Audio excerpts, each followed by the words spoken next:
ಆಶಾಪುರ ಮಾತಾ ಕಿ ಜೈ. ಬಂದ್ವಿ ನಾವು ಇವಾಗ ದರ್ಶನಕ್ಕೆ.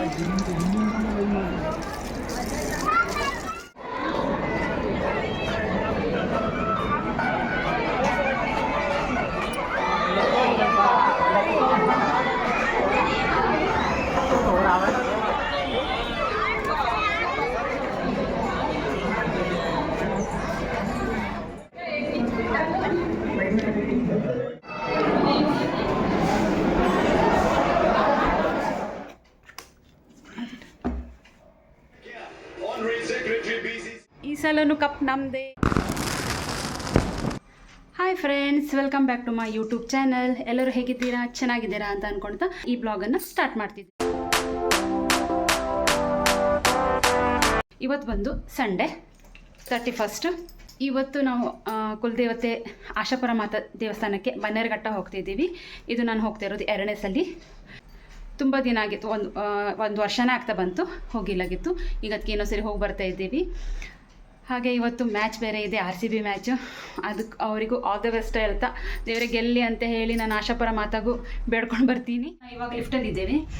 ಇವತ್ತು RCB ಫೈನಲ್ ಇದೆ ಅಲ್ವಾ, ಹಾಗಾಗಿ ಲಾಸ್ಟ್ ಇಯರು ಇಲ್ಲಿ ಸ್ಟೇಜ್ ಹಾಕಿದ್ರು, ದೊಡ್ಡ ಸ್ಕ್ರೀನ್ ಮಾಡಿ ಹಾಕಿದ್ರು.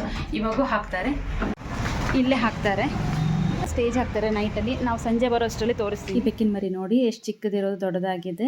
ಫಸ್ಟ್ ಟೈಮ್ ಅಪಾರ್ಟ್ಮೆಂಟಿಗೆ ಬಂದಾಗ ನಾನೇ ಇದಕ್ಕೆ 2-3 ಸತಿ ನಾನು ಹಾಲು ಹಾಕಿದ್ದೆ. ಹಾಗೆ ನಮ್ಮ ಅಮ್ಮನ ಮನೆ ಹೋಗ್ಬಿಟ್ಟಿದ್ದೆ ನಾನು. ರೀಸೆಂಟ್ ನನ್ನ ಬ್ಲಾಗ್ ನೋಡಿದ್ರೆ ಗೊತ್ತಾಗುತ್ತೆ, 2-3 ಸತಿ ಅದಕ್ಕೆ ನಾನು ಹಾಲು ಹಾಕಿದ್ದೆ. ಬೋಲೋ ಆಶಾಪುರ ಮಾತಾ ಕಿ ಜೈ. ಬನ್ನಿ ಇವಾಗ ದೇವಸ್ಥಾನಕ್ಕೆ ಹೋಗೋಣ. ನಾವಿದು ನೈಸ್ ರೋಡಿಂದ ಬಿಟ್ಟಿದ್ವಿ. ಲಾಸ್ಟ್ ಟೈಮ್ ನಾವು ಸಿಟಿಯಿಂದ ಹೋದಾಗ ಸ್ವಲ್ಪ ಲೇಟ್ ಆಗಿತ್ತು, ಹಾಗಾಗಿ ನಾವು ನೈಸ್ ರೋಡಿಂದ ಹೋಗೋಣ ಅಂತೇಳಿ ಈ ಸರಿ ನಮ್ಮ ಹಸ್ಬೆಂಡ್ ನೈಸ್ ರೋಡಿಂದ ಹೋದರು, ಬನ್ನೇರುಘಟ್ಟ ರೋಡಿಂದ. ನಾನಿದು ತುಂಬ ದಿನ ನಂತರ ಬ್ಲಾಗ್ ಮಾಡ್ತಿದ್ದೇನೆ. ನಾನು ಅಮ್ಮನ ಮನೆಯಿಂದ ಬಂದ ಮೇಲೆ ಬೆಂಗಳೂರಲ್ಲಿ ಯಾವುದೇ ರೀತಿ ವಿಡಿಯೋ ಮಾಡಲಿಕ್ಕೆ ಇಂಟ್ರೆಸ್ಟೇ ಇಲ್ಲಾಗಿತ್ತು. ಫೆಬ್ರವರಿಲಿ ಊರಿಗೆ ಹೋಗಿದ್ದೆ. ಫೆಬ್ರವರಿ, ಮಾರ್ಚ್, ಏಪ್ರಿಲ್ ಮೇದಲ್ಲಿ ಬಂದೆ ಮನೆಗೆ. ಮೇದಲ್ಲಿ ಬಂದಿದ್ದೀನಿ, ಏಪ್ರಿಲಲ್ಲಿ ಬಂದಿದ್ದೇನೆ. ಬಂದಮೇಲೆ 2 ತಿಂಗಳು ಅಮ್ಮನ ಮನೇಲಿ ತುಂಬ ಚೆನ್ನಾಗಿ ರೆಸ್ಟ್ ತೊಗೊಂಡು ಆರಾಮ್ ತಿನ್ಕೊಂಡು ಉಣ್ಕೊಂಡಿದ್ದೆ. ಊರಿಂದ ಬೆಂಗಳೂರಿಗೆ ಬಂದಮೇಲೆ ಅಮ್ಮನಿಗೆ ತುಂಬ ಮಿಸ್ ಮಾಡ್ಕೊಳ್ತಾ ಇದ್ದೆ ನಾನು, ಅಮ್ಮ ಅಕ್ಕ ಎಲ್ಲರನ್ನು. ಹಾಗಾಗಿ ನಂಗೆ ಯಾವುದೇ ವಿಡಿಯೋ ಆಗಲಿ ಬ್ಲಾಗ್ ಹಾಕಲಿಕ್ಕೆ ಇಂಟ್ರೆಸ್ಟೇ ಇಲ್ಲ, ವಿಡಿಯೋ ಮಾಡಲಿಕ್ಕೂ ಇಂಟ್ರೆಸ್ಟ್ ಇಲ್ಲಾಗಿತ್ತು. ಅದೇನು ಅಂತ ಇಲ್ಲಿ ಬಂದ ತಕ್ಷಣ ಸ್ವಲ್ಪ ಬೇಜಾರಾಯಿತು. ಅದಕ್ಕೆ ಏನು ಬ್ಲಾಗ್ ಹಾಕೇ ಇಲ್ಲ ನಾನು. ತಿಂಗಳ ನಂತರ ಅಂತಲೇ ಹೇಳ್ಬೋದು ಇವಾಗ ನಾನು ಈ ಬ್ಲಾಗನ್ನು ಹಾಕ್ತಾ ಇರೋದು.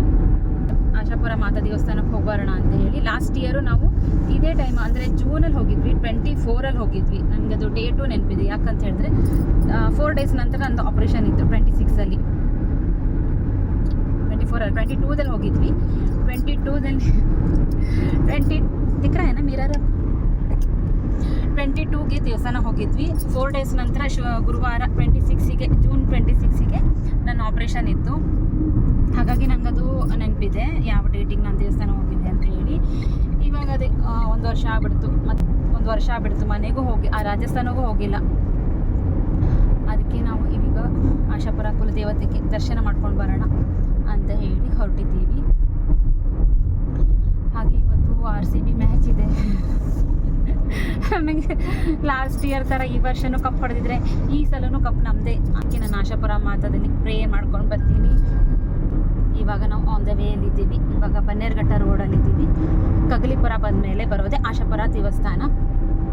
ನಾನು ಲಾಸ್ಟ್ ಒಂದು ಚಾನಲಲ್ಲಿ ಹಾಕಿದ್ದೆ, ನಾನು ಆಶಾಪುರ ದೇವಸ್ಥಾನ ಹೋಗಿ ಬಂದಿರೋದು. ಆ ಚಾನಲ್ ನಂದು ಡಿಲೀಟ್ ಆಗಿದೆ. ಹಾಗಾಗಿ ಇದರೊಳಗೆ ಇನ್ನೊಂದು ಸರಿ ನಾನು ಆ ದೇವಸ್ಥಾನದ ವಿಡಿಯೋನ ಹಾಕ್ತೀನಿ. ಬನ್ನಿ ದೇವಸ್ಥಾನ ಹೋಗಿ ಬರೋಣ. ಇವಾಗ 2 ಕಿಲೋಮೀಟ್ರ್ ಇದೆ, 9 ನಿಮಿಷ ಹೋಗ್ತಾ ಇದ್ದೀವಿ.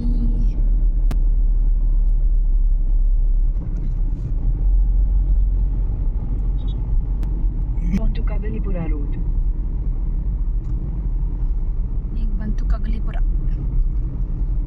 ರೈಟ್ लेने के बाद क्या ರೈಟ್ ತಗೊಂಡ್ರೆ ಕಗಲಿಪುರ ನೆಕ್ಸ್ಟ್ ಆಶಾಪುರ ಮಾತಾ ಟೆಂಪಲ್.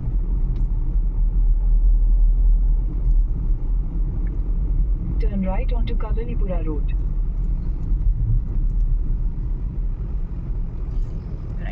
Gonna wait.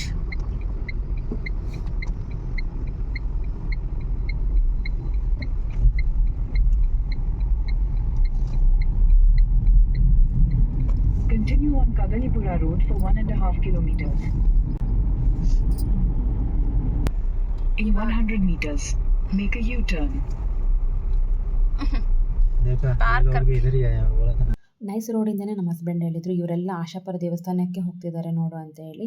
ನೋಡಿದರೆ ಎಲ್ಲರೂ ಈ ಪಾರ್ಕಿಂಗಲ್ಲಿ ನೋಡಿ ಎಲ್ಲ ನಮ್ಮ ಅಪೋಸಿಟ್ ಇದ್ದ ಕಾರೆಲ್ಲ ಬಂದಿತ್ತು. ಗಾಡಿ ಪಾರ್ಕ್ ಮಾಡಿ ದೇವಸ್ಥಾನಕ್ಕೆ ಹೋಗ್ತಾ ಇದ್ದೀವಿ.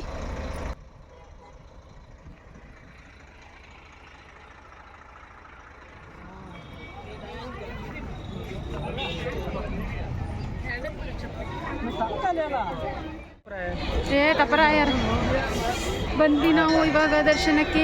ಕಾಲು ತೊಳ್ಕೊಂಡು ಹೋಗೋಣ ಒಳಗಡೆ.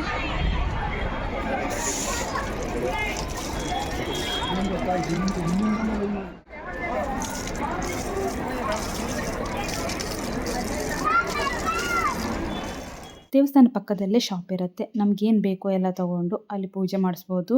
ಎಲ್ಲನೂ ತೊಗೋಬೇಕಂತಿಲ್ಲ, ನಮಗೇನು ಬೇಕು. ನಾ ತೊಗೊಂಡಿದ್ದು ಚುಂಡ್ರಿ, ಸೀರೆ, ದಾರ, ಕಾಯಿ, ಹಾಗೆ ಸಂಕ್ರಾಂತಿ ಕಾಳು, ಕರ್ಪೂರ ಇಷ್ಟು ತೊಗೊಂಡು, ಮತ್ತು ಅಲ್ಲಿ ಬೇಕಾದ್ರೆ ತುಪ್ಪ ಎಲ್ಲ ಇರುತ್ತೆ. ನಾನು ಇಷ್ಟನ್ನು ತೊಗೊಂಡು ದೇವರಿಗೆ ಒಪ್ಪಿಸಿ ಪೂಜೆ ಮಾಡಿಸಿದೆ. ಮೊದಲು ಸಿಗೋದೆ ಗಣೇಶನಿಗೆ ಕೈ ಮುಗಿದು ಹಾಗೆ ಮುಂದೆ ಬಂದರೆ ಆಶಾಪುರ ಮಾತಾ.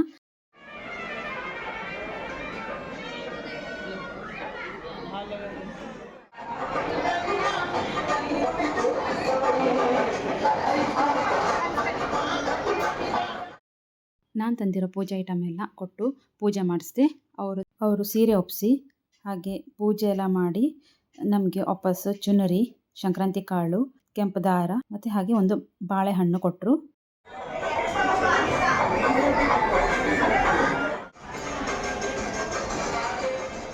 ಅವತ್ತು ಸಂಡೇ ನಾವು ಹೋದಾಗ ತುಂಬಾ ರಶ್ ಇತ್ತು. ಅದೇನೋ ಗೊತ್ತಿಲ್ಲ, ಹುಣ್ಣಿಮೆ ಅಂತನೋ ಸಂಡೇ ಅಂತನೋ ತುಂಬ ರಶ್ ಆಗಿತ್ತು. ಲಾಸ್ಟ್ ಇಯರ್ ಹೋದಾಗ ಈ ಥರ ಎಲ್ಲ ದಾರ ಏನೂ ಕಟ್ಟಿಲ್ಲ ಆಗಿತ್ತು. ಆರಾಮ್ಸೆ ನಾವು ಕೈ ಮುಗಿದು ಎಷ್ಟೊತ್ತಾದರೂ ನಾವು ಕೈ ಮುಗಿದು ನಿಂತ್ಕೊಂಡು ಪೂಜೆ ಎಲ್ಲ ಮಾಡಿಸ್ಬೋದಾಗಿತ್ತು. ಆದರೆ ಅವತ್ತಿನ ದಿನ ಮಾತ್ರ ತುಂಬಾ ರಶ್ ಆಗಿತ್ತು. ನಾವು ಹೋಗಿದ್ದು 1 ಗಂಟೆ ಆಗಿತ್ತು. ಪೂಜೆ ಎಲ್ಲ ಮುಗಿಸಿ 2 ಗಂಟೆಗೆ ಊಟಕ್ಕಂತ ಅಲ್ಲಿ ನಿಂತಿದ್ವಿ. ತುಂಬಾ ಕ್ಯೂ. ಊಟಕ್ಕೆ 2 ಗಂಟೆ ನಿಂತವರು 3 ಗಂಟೆ ಒಳಗಡೆ ನಾವು ಹೋಗಿದ್ದೀವಿ. ಅಷ್ಟೊಂದು ರಶ್ ಇತ್ತು. ಊಟಕ್ಕೂ ಅಷ್ಟೇ ರಶ್ಶು, ಅಲ್ಲಿ ಪೂಜೆ ಮಾಡಿಸಲು ಅಷ್ಟೇ ರಶ್ ಇತ್ತು. ಹಾಗೆ ಅಲ್ಲೇ ಒಂದು ಬಾಕ್ಸ್ ಇರುತ್ತೆ, ವಿಶ್ ಬಾಕ್ಸ್ ಅಂತ ಹೇಳಿ. ಅಲ್ಲಿ ಪೆನ್ನು, ಪೇಪರು ಎಲ್ಲ ಇಟ್ಟಿರ್ತಾರೆ. ನಮಗೇನು ಬೇಕು ನಾವು ಅದನ್ನು ಬರೆದು ಆ ಬಾಕ್ಸಲ್ಲಿ ಹಾಕಿ ದೇವರಿಗೆ ಬೇಡ್ಕೊಂಡು ಬಂದರೆ ನಿಮ್ಮ ಬೇಡಿಕೆ ಏನಿದೆ ಅದು ನೆರವೇರುತ್ತೆ.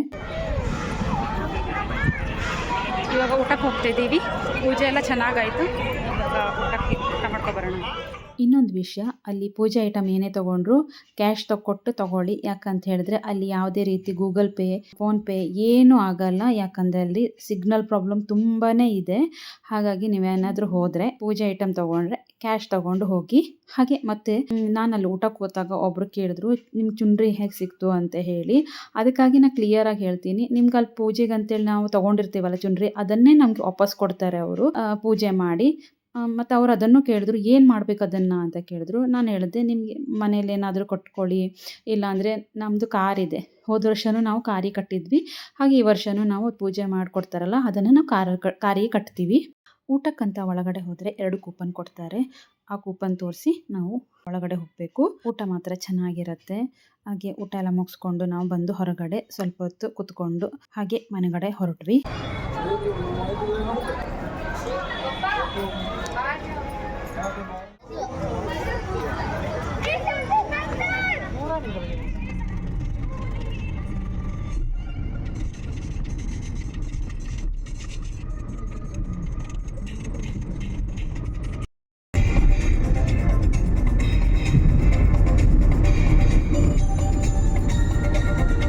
ದೇವಸ್ಥಾನದಿಂದ ಅವರು ಚುಂಡ್ರಿ ಕೊಟ್ಟಿದ್ರಲ್ವ, ಅದನ್ನು ನಾವು ಕಾರಿ ಕಟ್ತಾ ಇದ್ದೀವಿ. ಲಾಸ್ಟ್ ಟೈಮು ಒಂದು ಕಟ್ಟಿದ್ವಿ, ಅದನ್ನು ತೆಗೆದು ಇದು ಬೇರೆ.